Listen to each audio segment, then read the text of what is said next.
Hello, y'all. I'm back. So, about a year ago, I read The Society of the Spectacle by Guy Debord, and I took some notes, took a lot of notes on it, because I was thinking I was going to do a book club with someone, but it never ended up happening. So, now I just have all these notes, and just want to kind of share these on the internet because I don't want to forget that I did this for another year, because I was just going through my commonplace book and looking through everything, and I saw that was there, and it kind of shocked me. But anyways, so basically I have it kind of by sections and by the chapters that it has.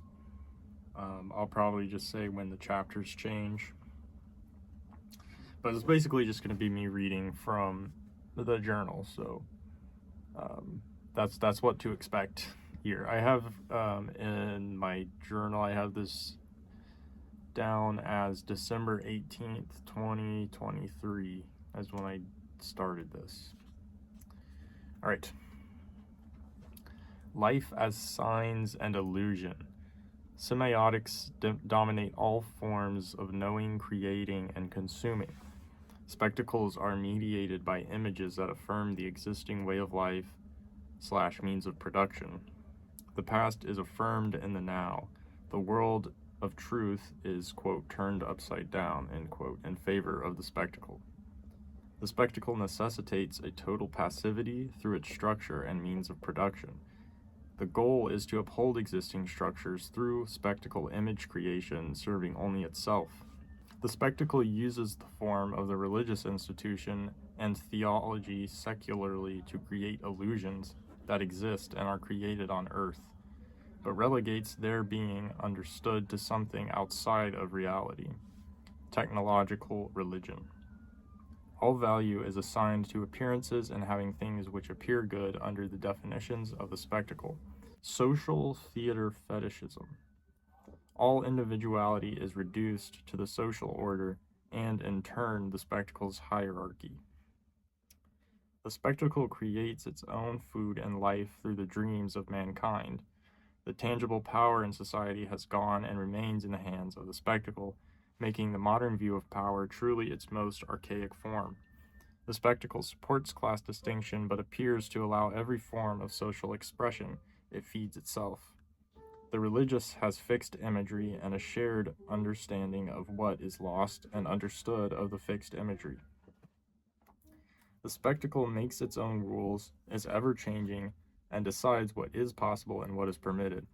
The separation economy proletarianizes the world. Disconnected means of production enforce class distinctions and place power into the hands of managers. There is no liberation from a lack of work in the society where all activity makes up work as a whole. The means of production rely on technological isolation, which serves to reinforce the power of the spectacle through image consumption. The spectacle relies on a lack of unity, yet also brings people together falsely based on illusory connection through desires and the image of production. Workers produce not for themselves but for the spectacle, which alienates all things from them. This feeds the spectacle, which creates more alienation of production. And the cycle continues. By nature, man creates every detail of his own world. It is tainted by the spectacle. Capital becomes images, currency. Chapter 2. The commodity is the highest ideal and estranges people of production from themselves and what they produce. The type of commodity production we see totally reflects a survival surplus wherein things cease to hold value as things themselves, becoming quantities upon quantities. Commodity becomes the essence of power in political economies. The spectacle is the full realization of this commodified world, again, the disconnect between producer and product. The growth of production fears automation because labor is a commodity. The influencers must create new commodified desires to create more labor need. All sense of use value or usefulness becomes exchange value, or the ability to pay back in higher amounts than invested. People find value as commodities themselves and must fight against disconnected productions for self-worth. The value of money is abstracted from reality. The subconscious acceptance of this form of economy rules, and the conscious is too weak to change and falls to ruin. Chapter 3. The spectacle represents a unity in division and operates under the mode of capitalism through socio-economic rule and influence of spectacular good. Everything becomes commodity as the spectacle develops to process it. Stars portray unreality and become commodity unto themselves. They are the salesmen of a falling world. Struggle between and within hierarchies serve the spectacle and the false sense of unity aforementioned. The concentrated spectacle represents a powerful police state wherein everyone becomes the thing they know. The diffuse spectacle represents the consumption of successive fragments of things unrepresentative of quality wholes. Commodities themselves may die, but others live on through the drive for the original commodity. Objects claim uniqueness, but are false and become non-unique through the spectacle's modes of mass production. Mass production and non-unique individualities lead not only to total isolation, but also a constant flux that cannot agree on a central principle. The abstract power of the spectacle is also its conviction of a lack of freedom. Chapter 4. The problems of history and understanding philosophy from a historical academic view of all flows stops judgment in its tracks. The spirit cannot triumph with no accurate ability to judge the rises and falls. The Hegelian dialectic traps Marx and falls short to the infinitude of history and the power of the revolutionary class as the highest form of producers. Histories cannot be mastered by even the bourgeois. And then I just wrote Foucault. Don't know why I did that. The science of the utopian society is one that fails to consider the constant flow of things in history and adequately pinpoint the real form of power. Revolution has been seen in the bourgeois, but not in the proletariat. People fight for their servitude as if it were their salvation. The proletariat must gain a class consciousness which it is unable to do so because of its inability to view reality truly. The, quote, fusion of knowledge and truth must be effected within the context of historical struggle, end quote. Yet the revolutions cast off immediately any remembrance of past history. And then I have sections 91 through 2 are very important. Anarchism is weak and bases its ideology, truth, on constant revolution, which may uphold the anarchist belief system of unanimity. The revolution becomes the new proletariat because of its inability to take hold of the right kind of power. Whole lot about the history of communism. New type of revolt from students as a vague rejection of the art of subjects. Proletariat movements become products, embody separation from the world of separation. Section 121 and 123 are critical. Chapter 5. Man is with time. The way we understand history relies upon man's influence and their partaking of events. Societies create cyclical views of time and understand it with themselves at the center. Stable, localized societies also conform to cyclical time as crops influence perceptions of seasons of production with eternity intertwined. Time is suspended and history forgotten as goods become surplus and time can be controlled. Static time societies have inhabitants that remain human at the price of never being able to change anything. Writing changes the thoughts of the state and the linear dynastic power chains. Some societies have created their own mythical interpretations of the past, which are reinforced in society. Monotheistic religions emerge planted in time, but with their focus turned towards eternity. Foundations of agrarian production reinforce cyclical time, which holds back historical movement. Irreversible time eliminated lived time socially. Not sure what I was trying to say there. The bourgeois uses irreversible time but restricts others from taking hold of it. The most compatible religion is Christianity with the bourgeois, which is supplanted by the empire's sense of history. I think Godard talks a lot about that. Irreversible time has been globally unified under capitalism. Universal history unifies and fragments the world into its spheres of production and strengthens the spectacle. Chapter 6. Commodified time is a devalued time, where all time becomes equal fragments of exchangeability and production. Pseudo-cyclical time is a consumable form of commodified time, manifested as pseudo-individualized moments. It is associated with consumable goods from augmented survival. It becomes a product for consumption itself and may serve as a piece of another higher consumable.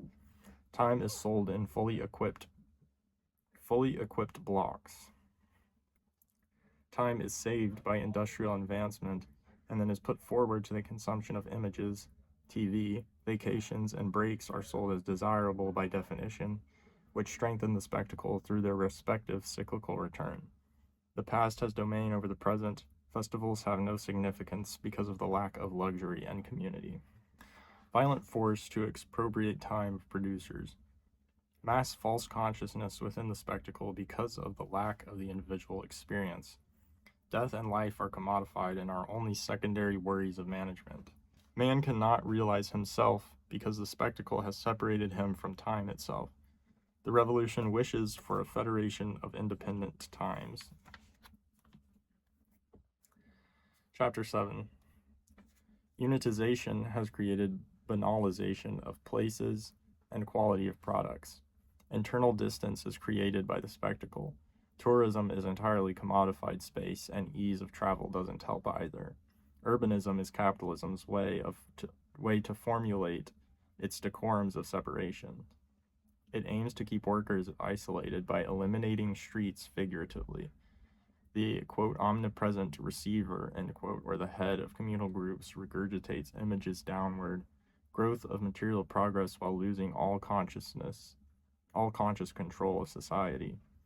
Commodity abundance has destroyed landscapes and terraformed them into frenetic consumption capitals on the brink of collapse. The disappearance of city and country represents their collapse. Cities are at the front of revolution because they hold the masses of social power and remembrance of the past. However, this enforces the revolution's inability to gain historical consciousness. The revolution must reconstruct the environment to the needs of the workers. Chapter 8. Culture is representations and lived knowledge within historical societies within classes. It negates itself while searching for lost unity.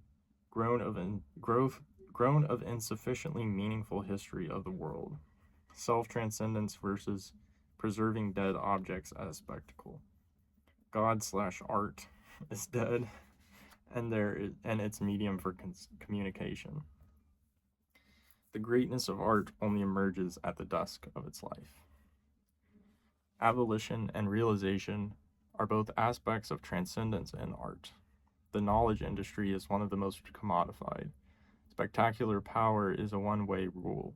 We must negate the domination of images. History haunts modern time, and considerations of the past and pseudo-histories cause danger of unfreezing time. Debord affirms the anti-Oedipus. The society of the spectacle affirms itself within structuralism. Section 203 is critical for how to overthrow the spectacle. Dialectic is one within itself. Ideas and plagiarism, deterrent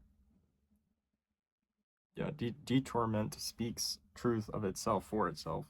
Culture must point beyond itself. Unified theory must meet unified social practice. Chapter 9. Ideology represents distorted reality. Section 213 has a definition of ideology.